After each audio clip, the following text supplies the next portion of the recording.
샬롬하고 인사하십니다. 샬롬 샬롬 샬롬 샬롬 샬롬. 하나님 사랑합니다. 여러분 주 안에서 사랑합니다. 예, 바울은 자녀에게 하듯이 고린도 성도들에게 부탁하네요. 본인을 아주 비방하고 오해하고 이런 일들이 그 어느 교회나 어느 시대나 어느 곳에나 있는 것 같습니다. 그런데도 자녀에게 하듯이 사랑밖에는 없죠. 그게 잘 안 되는 게 문제입니다. 마음을 넓히고 믿지 않는 자와 멍에를 함께하지 마라. 교회 안에도 믿는 자가 있는가 하면 믿지 않는 자가 있습니다. 그런 것처럼 믿지 않는 자들과 멍에를 함께하지 말라고. 살아계신 하나님의 성전, 우리는 살아계신 하나님의 성전이죠. 하나님이 아버지가 되십니다. 아버지가 다 같은데도 자녀들이라고 하면서도 이렇게 믿지 않는 자들이 있는데 어떻게 합니까? 사랑으로 권면하고 더욱더 따뜻하게 품고 해야 되는데 우리가 못하기 때문에 하나님께 기도하고 구하죠. 성령의 능력으로 그런 것들을 다 넘어서게 해달라고, 자비와 긍휼의 마음을 달라고. 우리는 할 수 없지만 하나님께서는 하실 수 있사오니 그 마음도 저에게 주시옵소서 하고 기도해야 할 줄로 믿습니다. 6장 11절에서 13절까지가 사랑의 회복에 대해서 처음 사랑을 회복하게 해달라. 고린도인들여 너희를 향하여 우리의 입이 열리고 우리의 마음이 넓어졌으니, 마음이 넓어졌다는 건 품는 마음을 갖고 너희가 우리 안에서 좁아진 것이 아니라 오직 너희 심정에서 좁아진 것이라. 너희 스스로가 마음을 그렇게 좁힌 것이 아니냐. 냉하게 되죠. 언제 그랬느냐. 오히려 전혀 관계없었던 사람보다 더 냉랭해집니다. 내가 자녀에게 말하듯 한다. 보답하는 것으로 너희도 마음을 넓히라. 내가 너희를 사랑하는 마음으로, 긍휼한 마음으로 이렇게 타이르니 너희도 그렇게 마음을 내 마음에 보답해 달라고. 이렇게 바울이 이렇게 능력이 충만하신 분이 이렇게 할 때는 얼마나 저희들 같은 사람들이야 어디 갖다 댈 수는 있겠습니까? 그렇게 말씀하고 있습니다. 누가 옳고 그른지를 가리기 전에 넓은 마음으로 품고 용납할 때 관계를 회복할 수 있다. 어제 이 말씀이 저한테 하시는 말씀 같아서요. 어제 굉장히 말씀 보면 오늘 말씀을 어제 하루 종일 밤까지도 부분을 헤매고 많은 구절들을 찾고 읽고 했는데 결국은 이 말씀이 저에게 주시는 말씀이다 라는 생각으로 품었습니다. 자식과도 같은 고린도 성도들이 바울을 오해하고 적대적 반응을 하죠. 바울 같은 분에게도 그런데 심지어 하물며 하는 생각을 해봤죠. 바울은 섭섭함을 토로하는 대신에 변함없는 애정과 무한한 신뢰를, 이거밖에 없다는 거죠. 도대체가 왜 그러는 거야? 말이 되냐라는 얘기를 하면 안 된다는 말씀을 하고 계세요. 섭섭함을 전혀 나타내지 않고 변함없는 애정과 무한한 신뢰로 표현을 하죠. 아울러서 영적 아버지로서의 따뜻하고 친밀한 의지로 너희도 마음을 넓혀라. 내가 너희에게 마음을 넓힌다. 아량을 보인다. 내가 너를 이해하고 품는다 라고 이렇게 말씀합니다. 무조건적인 사랑이 사람을 변화시킨다. 사랑이 율법의 완성이다 라는 그런 내용의 말씀. 또한 거룩함을 회복해라. 14절에서 7장 1절까지의 말씀이 믿지 않는 자와 멍에를 함께 매지 말라. 근데 세상에 살면서 어떻게 우리 믿는 사람 안에서도 또 더더군다나 아주 하나님을 열심히 사랑하고 주님을 사랑하는 온전하게 믿음이 있는 그런 사람들하고만 모여 있을 수는 없어요. 그죠? 세상 가운데 늘 얘기하듯이 우리가 거기에 먹히면 안 되고 그들에게 영향을 끼치라고. 빛 가운데 행해라. 빛의 자녀가 되라. 주님께서는 그렇게 우리에게 사명을 주시고 가셨기 때문에 거룩함을 회복해야 할 줄로 믿습니다. 믿지 않는 자와 멍에를 함께 맺으라. 그래서 결혼도 믿는 자하고 하라고 하는데 마음대로 안 될 때가 참 많죠. 그러면 반려자들을 믿는 자가 되도록 우리가 일단 그 상대방 가장 가까운 이웃에게 전도자가 되어야 할 줄로 믿습니다. 불법이 어찌 함께하며 빛과 어둠이 어찌 사귀며 15절 말씀에 그리스도와 벨리알이 어찌 조화되며 사탄이죠. 벨리알은 믿는 자와 믿지 않는 자가 어찌 상관하며 하나님의 성전과 우상이 어찌 일치가 되리요. 우리는 살아계신 하나님의 성전들이다 라고 하나님께서 이르시되 내가 그들 가운데 거하며 두루 행하여 나는 그들의 하나님이 되고 그들은 나의 백성이 되리라. 우리 안에 우리 가운데 계셔요. 그죠? 아버지로서 계시는데도 우리는 어때요? 무매하고 무지한 인생이다 보니까 계심을 거의 생각조차도 하려고 하지 않습니다. 만약에 생각을 한다면 두려워서 떨려서 우리가 입술로 뱉어내는 그 비방의 말들을 안 하고 못해야 되는데 저부터도 마음 안에 정말 억울함이 차 있으면 쏟아져 나올 수밖에 없는, 그래서 우리 인생들은 다 죄가 많고 항상 회개할 수밖에 없는 365일을 가장 우리 예배할 때 제일 먼저 회개하는 것을 아예 몸에 붙여야 할 줄 믿습니다. 알고도 모르고도 그죠? 입에서 그냥 튀어나옵니다. 그래서 참 화의 그 근원이 입술이고 혀 안에, 입 안에 있다라고 하죠. 너희는 그들 중에서 나와서 따로 있어라. 부정한 것을 만지지 말라. 내가 너희를 영접한다. 여기에 항상 부정한 것들 그것들을 씻어내고 태워내고 항상, 그래서 항상 제단을 드렸었죠. 너희를 영접하여 너희에게 아버지가 되고 너희는 내게 자녀가 되리라. 전능하신 주의 말씀이니라 하셨느니라. 그런즉 사랑하는 자들아, 이 약속을 가진 우리는 하나님을 두려워하는 가운데서 거룩함을 온전히 이루어 육과 영이 온갖 더러운 것에서 자신을 깨끗하게 하자. 아멘. 진정한 연합은 성령의 역사로 성취된다라는 것. 성령밖에 안 계세요. 의지해야 되죠. 우리가 타고나기를, 죄성을 가지고 타고났기 때문에 어쩔 수가 없습니다. 한 성령 안에서 각자 온전한 거룩함에 도달할 때 우리의 그 다름에도 불구하고 다 달라요. 같을 수가 없어요. 하나가 될 수 있는데 한 성령 안에서 우리가 하나가 되지 못하는 것은 그 거룩함에 도달하지 못하기 때문에 이루고 가는 겁니다. 매일매일 순간순간. 사도 바울이 고린도 성도들이 살아계신 하나님의 성전임을 계속 강조합니다. 오죽하면 계속 강조하겠습니까?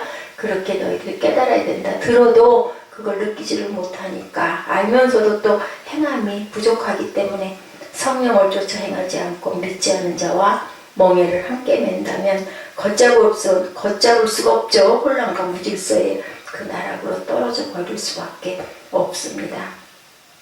의와 불법과 빛과 어둠, 그리고 그리스도와 벨리알, 성전과 우상은 어떤 경우에도 공존할 수가 없죠. 적당히 타협하려는 자세는 언제나 큰 문제를 야기시킵니다. 성령의 충만한 지배와 인도를 따라갈 때 우리 성도들이 하나가 될 수 있는데, 거룩한 공동체가 회복될 수가 있는데, 저는 이 몸이 죽고 100번 고쳐주고 그 성삼문 그 시가 어저께 생각이 났습니다. 까마귀 도는데 누가 가지 말라 그래요? 백로야 가지 말라. 왜냐면 가서 검정물이 튀면 번져버릴 수밖에 없죠. 그렇기 때문에 불순종하는 사람들하고는 교제하지 말라. 그건 뭐 하나님 말씀에도 그런 것 같아요. 교회에서도 불순종이 문제인데 본인이 옳은 것 같고, 또 더군다나 요즘에는 아주 너무너무 개인주의가 발달이 되다 보니까 터치받고 싶지 않다라는 거죠. 왜 나를 들여다보냐 이는 거예요. 보여서 보인다 소리도 하지 말았어야 되는데 참 힘들더라고요. 앞에서 하지 말라고 계속 얘기했는데도 금방 주일날 얘기 듣고 가가지고 월요일날 또 일부러 거짓말하고 문자 보내는데, 아마 제가 그 부분이 부족했던 것 같습니다. 시침을 툭 떼고 그러냐고 속아줬어야 되는데 그러지 않다 보니까 아주 정남이가 만정이 떨어져서 열길은 도망을 가는 거죠. 나는 비록 희고 깨끗한 몸이고 성결함을 좋아한다 하더라도 어떤 부류의 사람들을 알고 짝하고 있느냐에 따라서 서서히 파먹어 들어가는 거예요. 왜냐니까 좋고 편하고 그럴듯하니까 우리는 안락한 곳에 빠지기가 정말 쉽지 않습니까? 따뜻한 방 안에 이불 쓰고 앉아있으면 어때요? 일어나서 차가운 세상에 나가는 게 아주 쉽습니다. 그게 점점 더해지죠. 그래서 유유상종합니다. 믿는 자들과 안 믿는 자들이 섞이면 자칫 잘못하면 조금 약하면 안 믿는 자에게 먹힐 수밖에 없어요. 우리는 아주 쉽게 물들어 버리죠. 구태의연해지고 그게 편하고 좋으니까 간신 들고 짝하는 사람은 자기도 모르게 역적이 될 수밖에 없어요. 모이는 거 보면 그러지 않던가요? 항상 그렇기 때문에 우리가 항상 뭘로 무장을 해야 될까요? 전신갑주를 항상 입어야 할 줄로 믿습니다. 믿는 사람인지 아닌지 아닌 것보다도 더 심한지, 그죠? 믿는다 하면서도 믿는데 안 믿으면 안 믿으니까 그렇다 하죠. 믿으면서 그러는 거는 정말 어떻게 저럴 수가 있어. 크리스찬, 성도 구별되게 가라 하면서도 그러지를 못하는 자신들입니다. 이 고린도 교회가 그랬던 것 같죠. 맹모 삼천지교 아시죠? 맹자를 위해서 가난한 과부가 3번씩이나 이사를 가죠. 장례식장 주변에 있었더니 울고 곡하는 흉내를 내고, 시장터 주변으로 갔더니 장사치 흉내를 내서, 결국은 서당 옆으로 갔더니 공부 가르치는 거를 흉내를 내서, 그래서 그 자리에 앉았다라는 그런 그 전의 얘기도 생각이 났어요. 서당 근처가 어땠겠나요? 그랬는데도 불구하고 어디를 공부를 시키러 보냈더니 어느 날인가 돌아와가지고 엄마가 묻죠. 배를 짜면서 묻습니다. 어떻게 공부에 진전이 있는가 하고 물어보니까 별로 없습니다. 그만둘까 합니다. 하니까 엄마가 어떻게 했어요? 배 짜든 것을 칼로 끊어버립니다. 잘라버립니다. 아들이 깜짝 놀래가지고 어머니 왜 그러십니까? 그랬더니 내가 배를 잘라내는 거나 네가 공부를 안 하겠다는 거나 같은 이치다 라고 얘기를 하죠. 군자는 어떻게 해야 된다. 열심히 학문을 몰두를 하고, 또한 그게 어렵고 힘들 때는 그 무더름들에게 깊은 그 진리를 배워서 네가 쌓아나가야, 그래야 네 삶이 평탄할 텐데 그만둘까 한다니 내가 이 배를 짜서 생업을 한들 무슨 소용이고 무슨 보람이 있겠느냐. 그래서 아주 크게 깨달았다라는 그런 얘기가 단기지교라는 얘기더라고요. 제가 이거를 찾아봤어요. 단기지교, 잘라버린다, 기계를 잘라버린다. 그러한 관포지교라는 것도 있죠. 벗을 아주 그렇게 깊이 서로가 사랑하는 마음. 공부를 그만두는 것은 내가 배를 끊는 것과 같다. 군자는 학문에 힘써서 이름을 내고, 모르는 것은 물어서라도 지식을 넓혀야 한다. 그래야 몸과 마음이 편안해지고 세상에 나가서 위험에서 멀어질 수가 있다. 그죠? 어린 날 공부 안 하고 방황하고 헤매고 정신 안 차리다 보면 나이 들어가지고 너는 남의 심부름꾼이나 도둑밖에 될 것이 없다라고 어머니가 아주 엄하게 얘기를 하시죠. 그래서 그때부터 맹자는 더더군다나 분발을 하고 열심히 공부했다고 합니다. 공자의 선자인 자사의 문화에 들어가서 그래서 맹자가 된 거구나라는 것을 제가 그 고사를 한번 쭉 봤습니다. 하나님을 믿는 사람들도 이렇게 믿음이 커져야 되는데, 믿지 않는 세계에 들어가면 그 사람을 변화시킨다고 하다가 결국은 내가 그 믿지 않는 사람들의 그 사상과 그 부류 속에 빠져버리게 될 수밖에 없는데, 저와 가장 아주 닮은 가까이에 있는 그 얘기구나라는 생각을 했어요. 신명기 7장 2절 이하에 보니까 그때에 너는 그들을 진멸할 것이다. 그들 가나안 족속들이죠. 무슨 언약도 하지 말고 그들을 불쌍히 여기지도 말고 그들과 혼인하지 말지니 내 딸을 그 아들에게 주지 말 것이요 그 딸로 내 며느리를 삼지 말 것은 그가 내 아들을 유혹하여 그로 여호와를 떠나고 다른 신들을 섬기게 하므로 여호와께서 너희에게 진노하사 갑자기 너희를 멸하실 것입니다.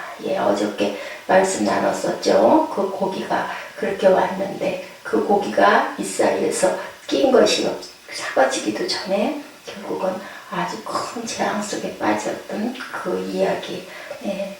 와서 어저께도 한 번 더 봤습니다.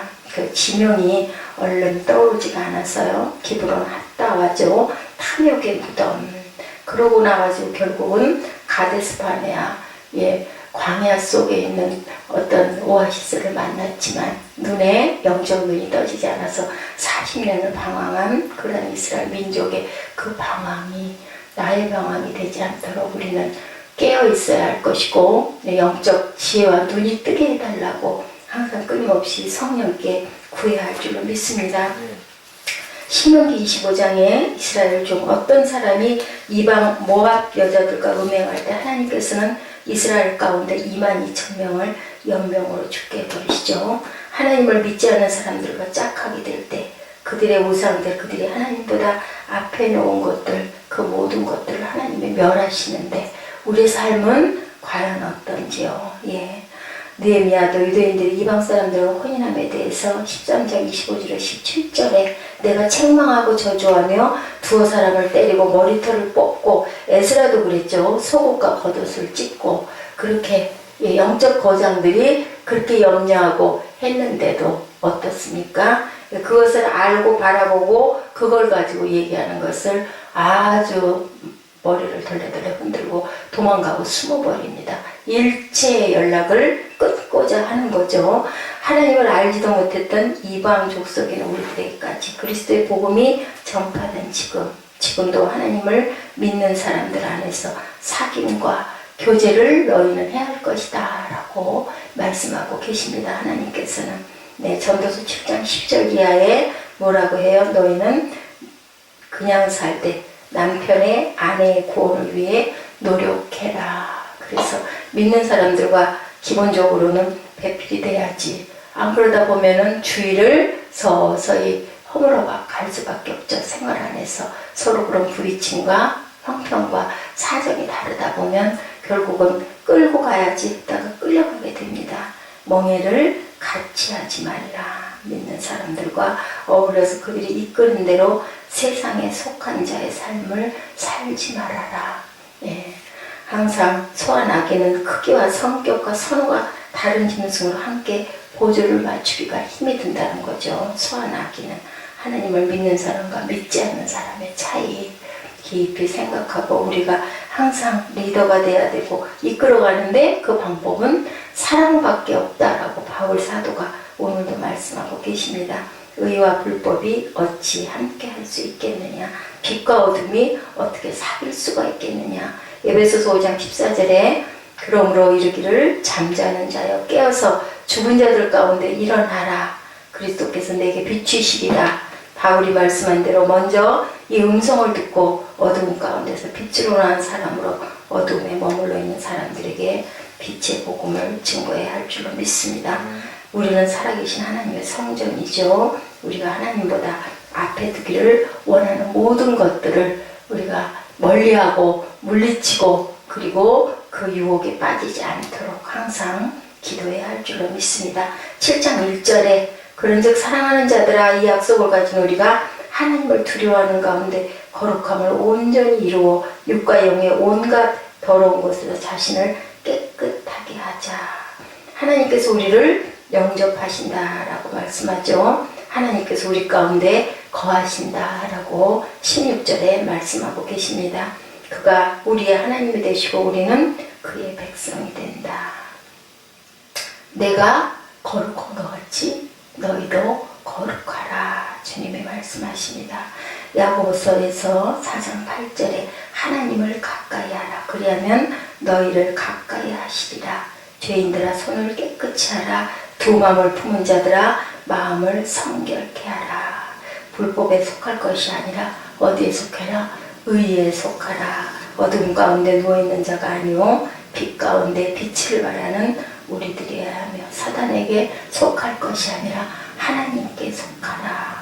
우상의 일을 꾀하는 자가 아니고 하나님의 일을 꾀하는 저와 여러분 되시기를 주님의 이름으로 축복합니다. 우리 말씀 묵상하시고요.